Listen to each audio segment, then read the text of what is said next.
ada. Ia menekankan bahwa belajar akan lebih bermakna jika siswa mengalami langsung atau learning by discovery. Nah, inti dari teori Berner ini adalah tahapan representasi atau bagaimana cara anak memahami dunia. Seperti ada 3 tahapan yang disebutkan oleh Berner, yaitu tahapan enaktif, tahapan ikonik, dan tahapan simbolik. Tahapan enaktif ini biasanya terjadi di umur anak itu sekitar 0 sampai 1 hari sampai 2 tahun, tetapi tetap relevan untuk anak SD karena ada beberapa anak SD itu yang perkembangannya agak terlambat ya. Gitu. Nah, di tahapan enaktif ini, anak ini memahami sesuatu itu melalui tindakan langsung atau aksi nyata yang sudah ada di depan mata mereka. Gitu. Nah, pengetahuannya ini biasanya di tahapan ini tuh diperoleh lewat pengalaman konkret atau dengan manipulasi benda seperti dengan bantuan benda. Jadi anak itu di tahapan enaktif ini dia akan lebih mudah memahami sesuatu itu apabila ada bendanya, begitu. Selanjutnya ada tahapan ikonik. Tahapan ikonik ini terjadi di usia anak rentang 2 tahun sampai 6 tahun. Nah, di sini di tahapan ikonik ini anak itu mulai memahami sesuatu melalui gambar atau visualisasi. Konsep dari tahapan ikonik ini bisa kita wujudkan dalam bentuk ilustrasi, diagram atau gambar sederhana gitu. Selanjutnya ada tahapan yang terakhir, tahapan simbolik. Itu terjadi di rentang 6 tahun ke atas. Nah, di sini di tahapan simbolik ini anak itu mulai memahami sesuatu itu berdasarkan bahasa, simbol atau notasi. Misalnya bisa contohnya angka, huruf, rumus atau bahasa abstrak seperti misalnya contoh dari tahapan simbolik ini seperti kita menyimbolkan perkalian itu dengan huruf X kan? Nah, itu bisa dikategorikan sebagai tahapan simbolik. Nah, Jerome Brenner juga percaya proses belajar akan efektif jika guru mengurutkan pembelajaran dari enaktif, ikonik, dan simbolik. Nah, biasanya tahapan ini itu mulai diperkenalkan dari anak itu kelas 1. Ya, mungkin dari kita masih ada yang teringat kalau kita dikenalkan dengan pembelajaran matematika di SD kelas 1 itu ada banyak sekali ragamnya, tidak langsung dikenalkan dengan huruf, tidak langsung dikenalkan dengan angka begitu. Bisa dari gambar-gambar atau benda-benda kayak seperti kubus, balok atau lingkaran begitu ya.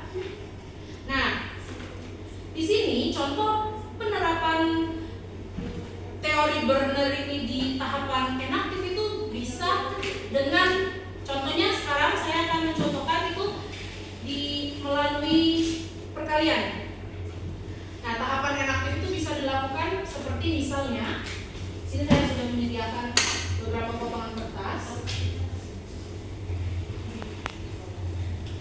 Di sini guru memberikan, misalnya saya contohkan 2 potongan saya berikan kepada anggur, 2 potongan di Kila, 2 potongan di Aulia, 2 potongan di Mutia. Nah,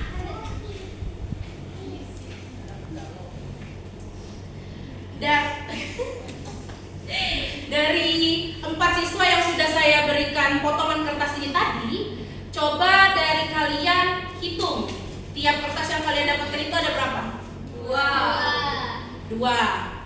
Nah, coba dari 2 potongan kertas itu hitung kelipatannya tiap orang. Berarti 2 ditambah 2 ditambah 2 ditambah 2. Coba hitung. Gila itu 3, 4, 2, 4, 6, 8. Nah, berarti bisa kita kategorikan ini seperti perkalian. Seperti 2 potongan kertas ini kita ibaratkan angka 2 dan 4 orang ini kita ibaratkan angka 4. Jadi 2 dikali 4 sama dengan 8. Nah, dari sini tuh anak itu mulai berproses memahami terkait dengan perkalian. Nah, selanjutnya ada tahapan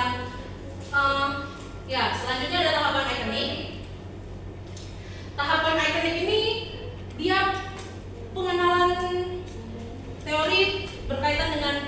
gambar atau diagram. Nah, contohnya di sini saya juga akan berkaitan dengan perkalian. Di sini saya akan menggambarkan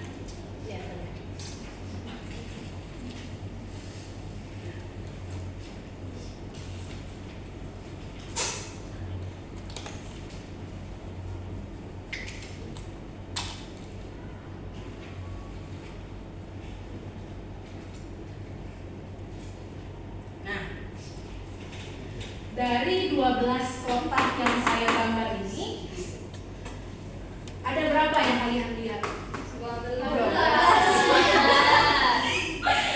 Bagaimana misalnya, bagaimana kalian menghitungnya bisa menjadi 12? Ada benar, satu-satu bisa. Dilihat, ada misalnya 4 baris sama 4. Nah, coba apa setnya tadi? Misalnya ada 4 baris, 4 baris ke bawah, terus 3 baris ke samping. Jadi Terbalik. 4 baris ke samping. Nah, kita bisa seperti yang sudah dikatakan Septi tadi itu, kita bisa proses tahapan simbolik ini itu dia melalui gambar. Jadi kita memberikan gambar yang sekiranya mudah dipahami anak-anak seperti ini ya.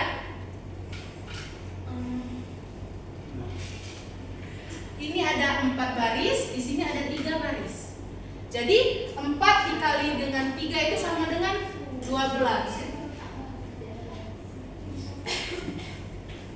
Coba dibuktikan yang itu satu-satu. Hah? Dibuktikan yang itu satu-satu. Oh iya betul. Nah ini kalau masih tidak percaya ini angkanya 12, kita hitung. Sebut ya. Iya.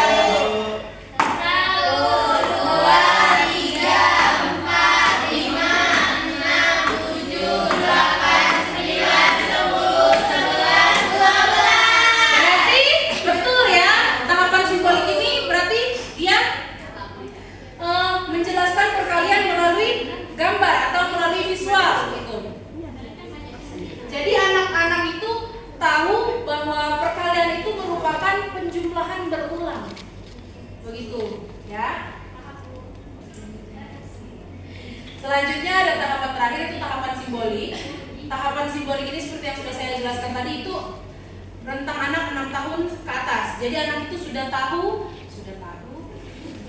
tahu bagaimana huruf dan angka itu sebenarnya bisa berfungsi bermacam-macam. Misalnya ini huruf apa nih? X ya. Tapi kalau kita tambah angkanya ini jadinya berkalian. Nah, jadi di tahapan simbolik ini,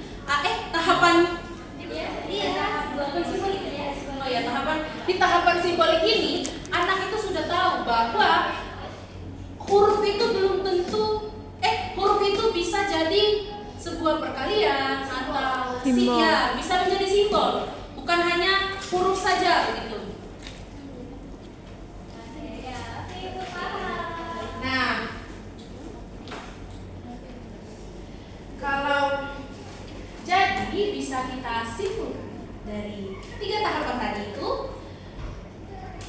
kesimpulannya itu adalah enaktif itu siswa memanipulasi objek nyata seperti menghitung sesuatu menggunakan bentuk nyata seperti potongan kertas atau kancing baju atau biji jagung juga bisa, atau kayak pena, betul, bisa semua yang ibaratnya itu anak-anak itu bisa memegangnya ya.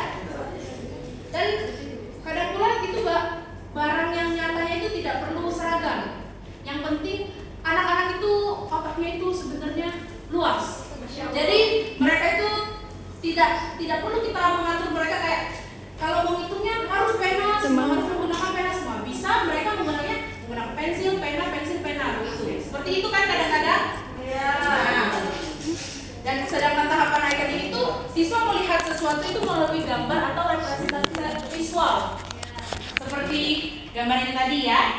Nah, sedangkan tahapan simbolik itu siswa memahami sesuatu itu dalam notasi abstrak atau tidak